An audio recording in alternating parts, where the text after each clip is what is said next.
नथु नीचे बैठे चिन्नू के सर पे हाथ फेरता है। चिन्नू, तू भी चाहता है ना कि मैं फिर से काम शुरू करूं?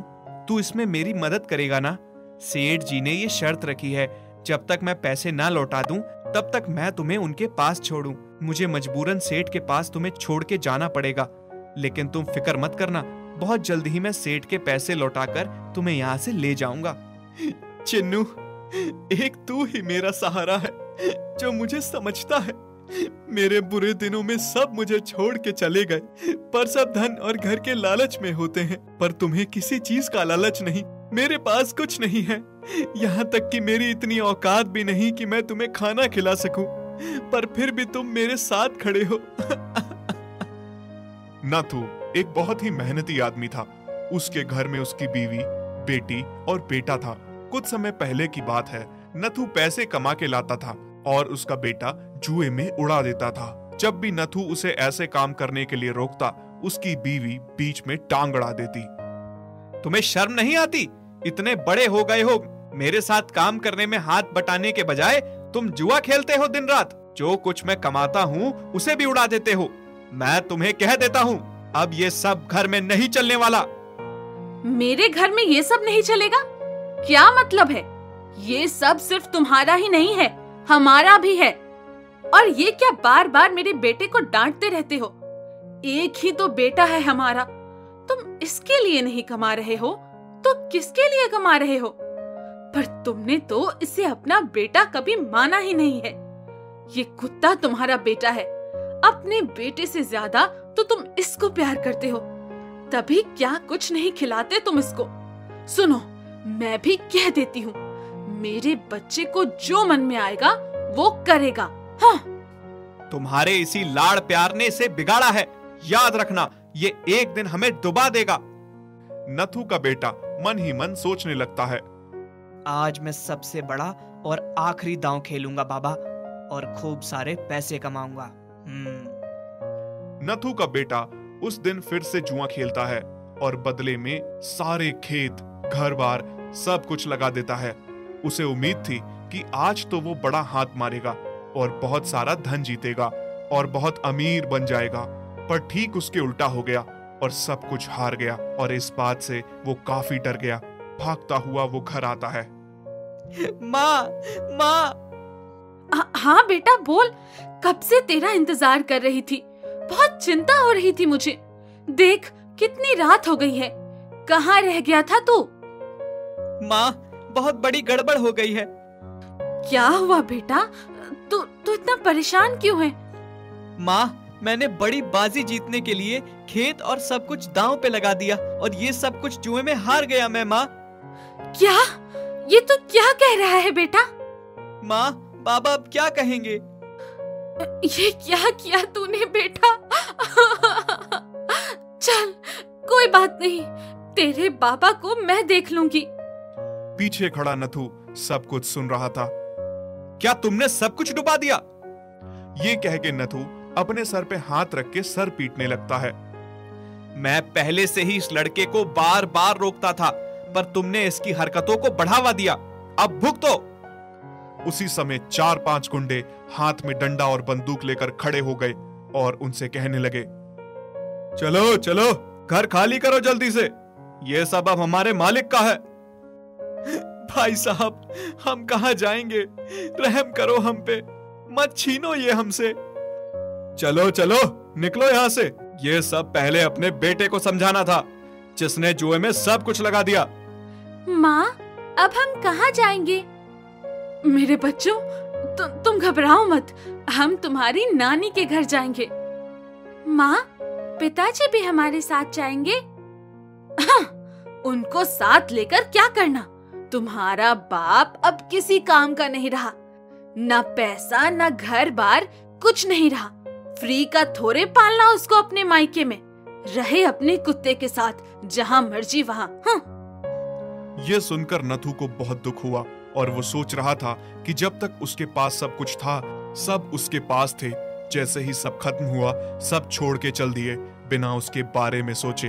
नथु की बीवी अपने बेटा बेटी को लेकर मायके चली जाती है और नथु के पास रहने के लिए कोई ठिकाना नहीं बचता। इसलिए उसने एक पेड़ को ही अपना घर बना लिया उसी पेड़ के साए में दिन रात बैठा रहता। जहां सबने नथु को छोड़ दिया था, वही चिन्नू उसके हमेशा साथ रहने लगा। जहां मालिक जाता, पीछे पीछे वो भी चल पड़ता। नथु चिन्नू के सर पे हाथ फेरते हुए कहता है, चिन्नू, मैं सोच रहा हूँ कि मैं नए सिरे से काम शुरू करूँ। शहर में मेरे जो नए सेठ है ना, उनसे कुछ पैसे उधार लेता हूँ। उनसे मेरी अच्छी बनती भी है, शायद वो मेरी मदद कर दें। अगले दिन नथु चिन्नू को साथ लेकर सेठ के पास जाता है और सेठ को सारी बात समझाता है। सेठ जी, अगर आप मेरी मदद करेंगे तो मैं आपका उपकार कभी नहीं भूलूंगा। और सेठ जी, जल्द से जल्द मैं आपको सारे पैसे वापस दे दूंगा। ठीक है नथु, पैसे तो मैं तुम्हें दे दूंगा, पर एक शर्त पे। शर्त? कैसी शर्त? मुझे तुम्हारा ये कुत्ता बहुत पसंद आया है और ऐसा लगता है कि तुम भी इसे बहुत ज्यादा प्यार करते हो। इसलिए जब तक तुम पैसे नहीं लौटा दोगे, ये कुत्ता मेरे पास गिरवी रहेगा। नथु सेठ की बात सुनकर परेशान हो जाता है कि वो चिन्नू को कैसे गिरवी रखे। जब सबने उसका साथ छोड़ दिया, तब एक चिन्नू ही था जो उसके पास खड़ा रहा।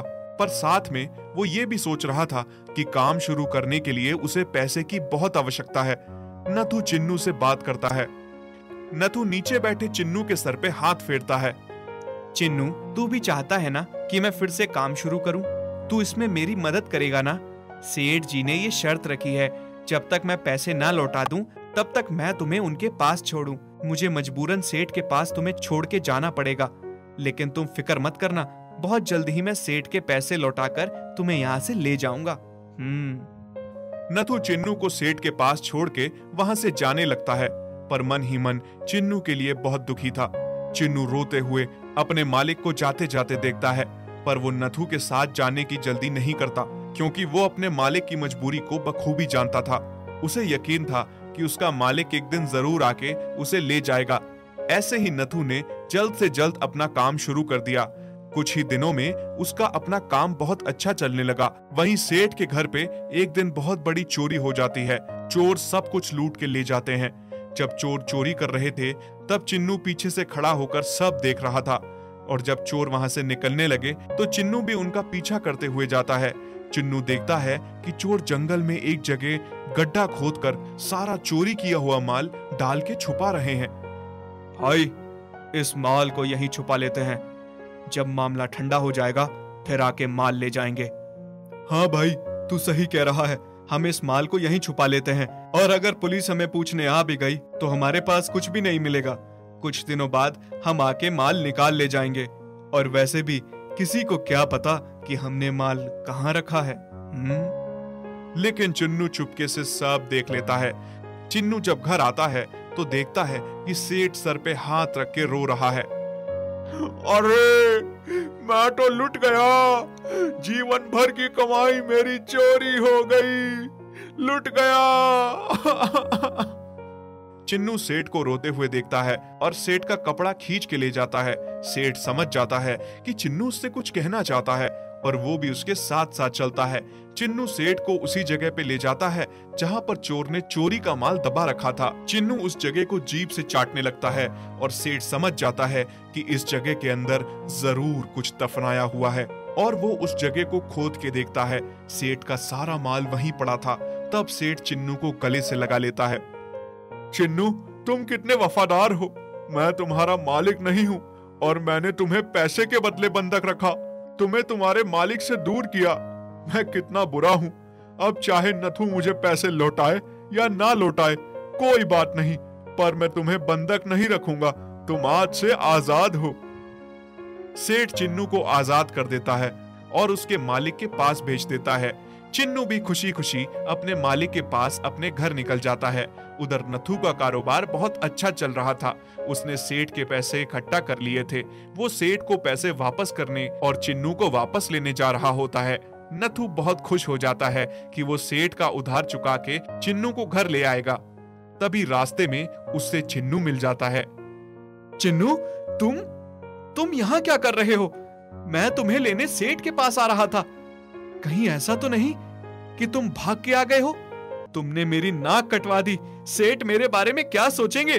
तुम्हें मेरी जरा भी परवाह नहीं है। तुमसे इतना सब्र नहीं हुआ। मुझ पे यकीन नहीं था कि मैं आकर ले जाऊंगा। सेठ क्या सोचेंगे मेरे बारे में? नथु डंडा उठा के चिन्नू को खूब मारता है।